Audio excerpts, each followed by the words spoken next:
Students, कल हमने हमारा जो प्रोग्राम है NCERT plus selected topics program, उसका जो फर्स्ट लेक्चर था कमिंग ऑफ यूरोपियंस वो अपलोड किया था। आज हम उससे नेक्स्ट करेंगे। उससे पहले कल ना मेरे से 3 गलतियाँ हो गई थी। सबसे पहले मैंने आपको बताया था कि ये जो टॉपिक होगा ये 4 क्लासेस में कवर होगा। असल में 4 क्लासेस नहीं, ये टॉपिक हमारा 5 क्लासेस तक चला जाएगा। दूसरा, कल जब मैं आपको बुक्स बता रहा था तो उसमें मैंने बिपिन चंद्रा का चैप्टर नंबर 12 बोल दिया था। वो असल में चैप्टर नंबर 12 नहीं, वो चैप्टर नंबर 2 है। उसके अलावा जब हम मैप्स कर रहे थे, कॉन्स्टेंटिनोपल वाला मैप कर रहे थे, उसमें मैंने गलती से कैस्पियन सी को बाल्टिक सी बोल दिया था। तो असल में वो बाल्टिक सी नहीं है, वो कैस्पियन सी है जहाँ पे कर्सर मूव कर रहा है। तो कल हमने किया था यूरोपियंस के बारे में कि कैसे यूरोपियंस इंडिया आए, कैसे उन्होंने इंडिया की खोज की। वास्को डी गामा सबसे पहले आए।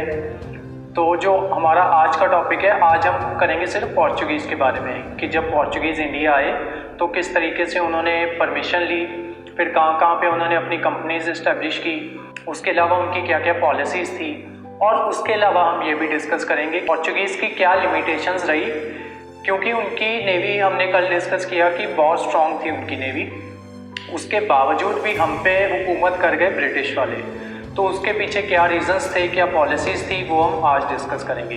तो कल हमने किया था कि जो यूरोपियंस थे वो कैसे इंडिया आए और उनके इंडिया आने का रीज़न क्या था, और कैसे कॉन्स्टेंटिनोपल पे टर्क्स ने कब्ज़ा कर लिया था, जिसकी वजह से वो जो रूट था वो अनसेफ हो गया था। तो आज जो हमारा लेक्चर है कमिंग ऑफ यूरोपियंस में फर्स्ट क्लास का सेकंड पार्ट है। आज हम करेंगे पोर्चुगीज़ के बारे में कि कैसे पोर्चुगीज़ इंडिया आए, कैसे उन्होंने ज़ैमोरिन को कन्वे किया कि कंपनी इस्टेब्लिश करने के लिए जगह दी जाए। तो होता क्या है कि जैसे ही कॉन्स्टेंटिनोपल फेल करता है ना टर्क्स के अंडर, पोर्चुगीज़ होते हैं ना, वो एक्सपेक्टेशंस सेट करते हैं ताकि इंडिया के लिए कोई ऑल्टरनेटिव रूट ढूंढा जाए। तो इसमें सबसे पहले क्या होता है कि क्रिस्टोफर कोलंबस निकलते हैं इंडिया की खोज में, लेकिन वो बाय मिस्टेक पहुंच जाते हैं वेस्ट इंडीज़ वाली साइड में, और उनको उस टाइम पे पता नहीं होता कि उन्होंने गलती से यूएसए की खोज कर ली है। उनको तब तक यही लगता रहा कि उन्होंने इंडिया को खोज लिया है, और यही रीज़न है कि वेस्ट इंडीज़ को आज वेस्ट इंडीज़ कहा जाता है, क्योंकि उनको लगता था कि मैंने इंडिया को खोजा।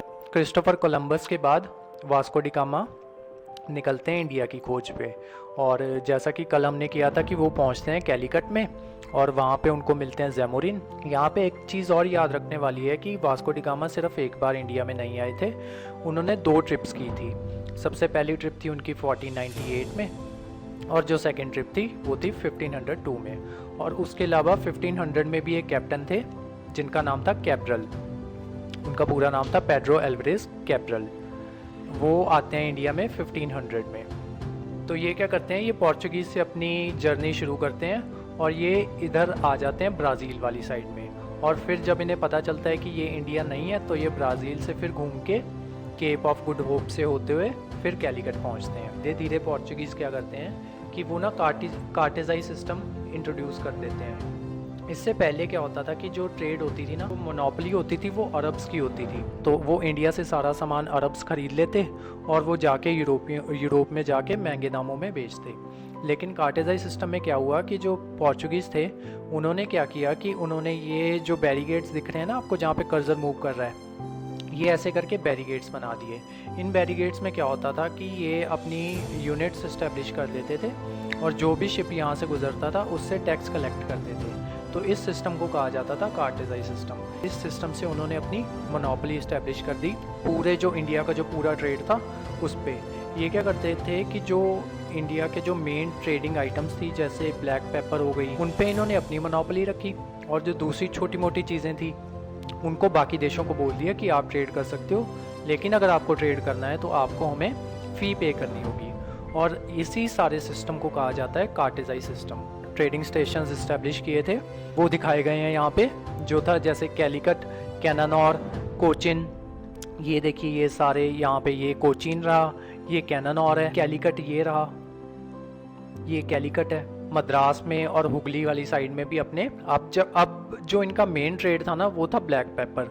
मतलब सबसे ज़्यादा इनको जो प्रॉफिट होता था वो ब्लैक पेपर से होता था। यहाँ से ब्लैक पेपर लेके जाते। इसके अलावा ना उन्होंने कुछ चीज़ें इंडिया में भी इंट्रोड्यूस की, जैसे पोटैटो हो गया, कॉर्न हो गया, पाइनएप्पल हो गया, और तंबाकू इंडिया में इंट्रोड्यूस करने वाले पोर्चुगीज़ ही थे। कुछ ना इनके इम्पॉर्टेंट गवर्नर्स हैं जिनके बारे में यूपीएससी कभी कभी सवाल पूछ लेती है, जैसे फ्रांसिस डी अल्मेडिया।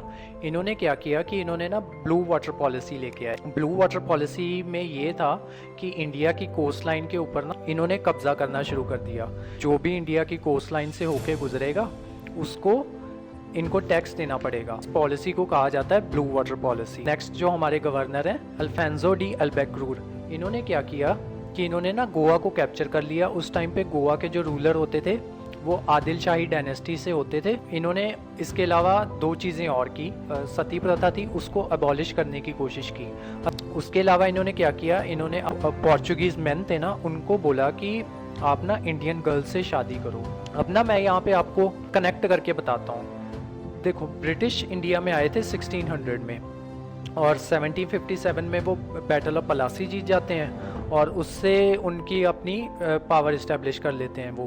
फिर 1764 में बैटल ऑफ बक्सर जीत जाते हैं जिससे वो इंडिया की लेजिटिमेट पावर बन जाते हैं। 1600 में वो इंडिया आते हैं और 1764 तक वो पावर बन जाते हैं, लेकिन उन्होंने कभी भी इंडिया के जो रिचुअल्स हैं उसमें इंटरफेयर नहीं किया। वो इंटरफेयर करना शुरू करते हैं 1813 में, जब वो कहते हैं कि सोशल रिफॉर्म लाने चाहिए इंडिया में, जैसे कि इंग्लिश पढ़ानी चाहिए। और ये भी उन्होंने इतनी जल्दी नहीं किया। 1835 में जाके इंग्लिश एजुकेशन इंट्रोड्यूस होती है और उसके बाद वो लोग क्या करते हैं, धीरे धीरे सती बैन करने लगते हैं या इंग्लिश एजुकेशन इंट्रोड्यूस करते हैं, फिर लीगलाइज करते हैं विडो रीमैरिज को। और उससे होता क्या है कि रिवोल्ट ऑफ 1857 हो जाता है। यहाँ पे समझने वाली चीज़ ये है कि जो पोर्चुगीज़ थे उन्होंने आते ही इंडियन रिचुअल्स और बिलीव्स में इंटरफेयर करना शुरू कर दिया, जबकि जो ब्रिटिश थे उन्होंने क्या किया कि उन्होंने 150 साल तक वेट किया और उसके बाद कहीं जाके इंडियन रिचुअल्स और जो बिलीव्स थे उसमें जाके इंटरफेयर कर पॉलिसी इन्होंने अपनाई पोर्चुगीज़ में। उससे हुआ क्या कि जब इन्होंने सती प्रथा बैन की या फिर इंडियन गर्ल्स से ज़बरदस्ती मैरिज करनी शुरू की, इससे हुआ क्या कि आज के बाद जो इंडियंस होंगे ना वो पोर्चुगीज़ के खिलाफ हो जाएंगे। तो यही एंड में रीज़न बनेगा कि पोर्चुगीज़ इंडिया में इतनी देर तक के लिए टिक नहीं पाएंगे। अब इसमें ना एक और चीज़ है, एक ना पॉलिटिकल राइटर हैं 16th सेंचुरी में, वो ना एक बुक लिखते हैं द प्रिंस के नाम से। उस बुक को ना बाइबल ऑफ पॉलिटिक्स कहा जाता है और वो लिखने वाले थे मैशियावेली। तो वो कहते हैं कि इटली ना फ़िलहाल डिवाइडेड है, तो मैं चाहता हूँ कि इटली को यूनाइट करवाऊँ। फ्यूचर में मोनार्क होगा जो ये काम करेगा। तो वो उस फ्यूचर मोनार्क को एडवाइस देते हैं कि जब आप इटली को जीत के उसके डिफरेंट पार्ट्स में जाओ ना, तो प्लीज़ उसके कस्टम्स, रिचुअल्स, बिलीव्स में इंटरफेयर मत करना। अगर तुम इंटरफेयर करोगे तो लोग आपके अगेंस्ट हो जाएंगे।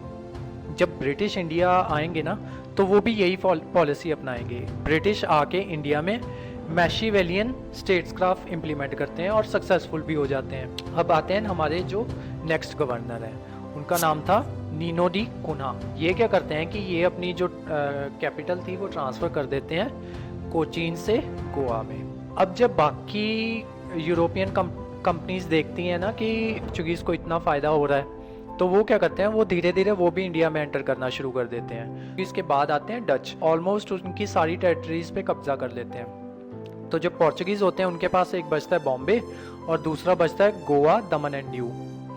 अब जो बॉम्बे होता है ना, पोर्चुगीज़ की एक प्रिंसेस होती है, प्रिंसेस का नाम होता है कैथरीन, और जो इंग्लैंड के जो प्रिंस होते हैं वो प्रिंस चार्ल्स द सेकंड होते हैं। तो पोर्चुगीज़ क्या करते हैं, इनके साथ मैरिज अलायंस बना लेते हैं इंग्लैंड के साथ, और इंग्लैंड के प्रिंस के साथ अपनी प्रिंसेस की शादी कर देते हैं। और जो बॉम्बे होता है वो इंग्लैंड को एज ए डाउरी गिफ्ट कर देते हैं। अब इसके आगे की स्टोरी ये है कि जो प्रिंस है ना वो यही बॉम्बे सिर्फ 10 पाउंड में ईस्ट इंडिया कंपनी को गिफ्ट कर देंगे।